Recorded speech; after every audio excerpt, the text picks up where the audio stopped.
Walking out of the hospital, I was a blur. My life had been turned upside down, or inside out, as I felt now, by a simple DNA test. Right now, I couldn't and wouldn't go home. I needed to think. So I headed to a bar near the hospital and ordered a large Bloody Mary. For once, I really needed that drink badly. The bar was empty, so I took my drink, sat down at a separate table, and started thinking. My life, as I had envisioned it, was now over. I'm not one to put off an urgent matter, but I wanted to think and make sure all my future actions were reasonable before I went home. I'm Bob. I am 42 years old and have been married to Nancy for 15 years.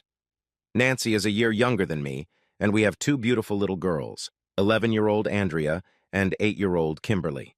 Until an hour ago, our life was simple, a little predictable, but full of love and wonderful moments. That changed dramatically. Of course, I didn't want to lose the girls, but if it came to that, well, in the long run, when my plan comes to fruition, it would probably be better for them. Instead of a messy marriage full of resentment and mistrust, it would be better to just terminate it and start over. I arrived home and Nancy's Lexus was already parked in the driveway. As expected, the kids weren't home and I was able to talk to my wife right away.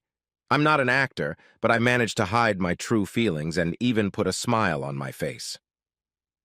Upon returning from work, Nancy was in the kitchen. Since I was the school principal and she worked as an accountant, we both had regular schedules, and we always shared the daily chores of the household.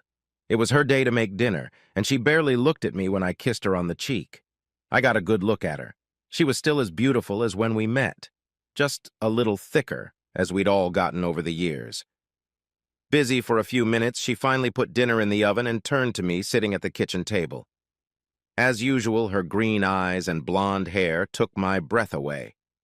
I am considered a handsome man, about 6 feet tall and 180 pounds. And Nancy has always been a very bright and attractive woman. She raised her eyebrows looking at me, and a questioning look met my smile. Something sweet or funny? I stood up and hugged her. As I looked down at her, I realized that my height and looks were one of the reasons she let me into her life. My hug was followed by a gentle probing kiss that gained momentum and turned into a hungry French kiss. I interrupted. "I love you so much it hurts," I said, and then continued kissing. Her body pressed against mine. Nancy responded to my caresses with all her beautiful curves. This time, she finally broke the kiss and looked at me questioningly. "What's going on with you? I'm not complaining, but the kids will be back soon, so we'd better cool down a bit." "You're warming me up too much to cool down, sweetheart." "The kids aren't due back for another 30 minutes.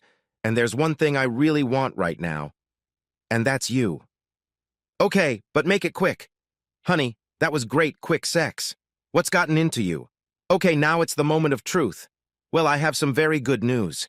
You know how much I love my girls, but I've always wished I had a boy too?" Yes," she replied, completely confused. "Well, I'm going to be a boy's father soon," I said. Nancy was stunned. "What? I don't understand. What are you talking about, a boy? I'm not pregnant."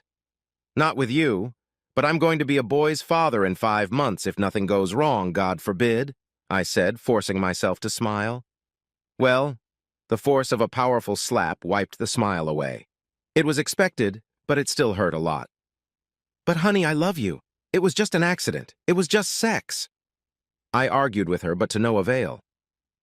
Over the next few hours, Nancy experienced a range of emotions, from devastation at the betrayal to anger and rage. The girls were sent straight to their bedroom while Nancy poured out her frustration and anger. Soon, I packed my suitcase and left the house, never to return. The following week, I was served with divorce papers. The motive for the divorce was infidelity. In our state, that counts for a lot. I was only granted a few hours of visitation with the girls each week. I got a lot of calls from Nancy, who needed to vent her emotions. She was hurting, in a lot of pain. I never had an answer to her recurring question, "Why did you do this to me? To us?" All my pleas to put it behind me and carry on as before were met with a wall of anger and total rejection. I was a bastard, and she would give me to the cleaners. 4 months later, we finally made it to court. My attorney did contest her proposed unequal division of assets, as well as the proposed custody of the children. The judge began to ponder the motive. He asked if I was contesting the charge of infidelity. My attorney was not at all surprised when I said that not only was I not contesting the motive of infidelity, but I was providing data to substantiate it. Both the wife's lawyer and the judge were caught off guard. Do you realize, sir, that as far as your infidelity is concerned, the plaintiff has presented no evidence, and if I rule on this divorce with evidentiary infidelity, it will directly affect what my judgment will be? The 50/50th division of assets that you requested would be impossible to accomplish, the judge explained. May I approach, Your Honor? My attorney asked. Both attorneys approached the judge. Nancy's attorney liked the development very much. However, I saw his smile frozen on his face when my attorney presented the judge with the medical DNA evidence of Nancy's long-term infidelity. I could tell the judge was really angry. After a while, he pulled both attorneys away from him. I knew what was going on, but Nancy had a puzzled look on her face. The lawyer whispered something to her. Her face turned pale as if blood had drained out of it. She looked at me with utter amazement. The judge said, "This is an unexpected turn of events, and I am really repulsed by the general impression that this court has been used and deceived. However, I must realize that divorce proceedings are always a way to get back at the other spouse." The judge looked at me. "You have played a dangerous game of perjury, and without this subsequent confession, it could have cost you dearly. Would you take a moment to explain?"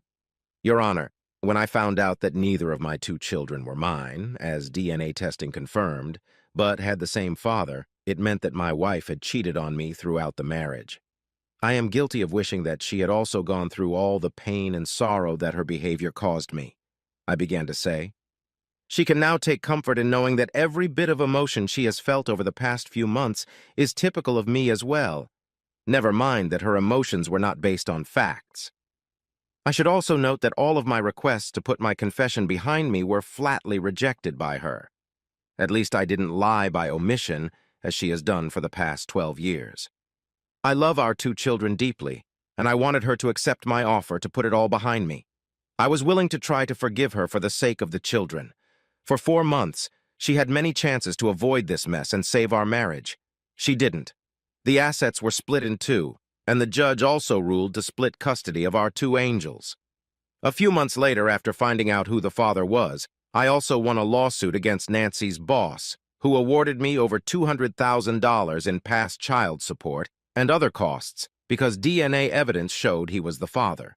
Then, after testimony from some of Nancy's co-workers and managers who knew about her long-term affair with her boss, my attorneys sued their company for a much larger amount.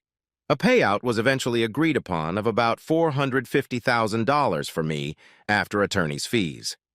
Just to be clear, I love these 2 girls very much and want them to continue to be a part of my future.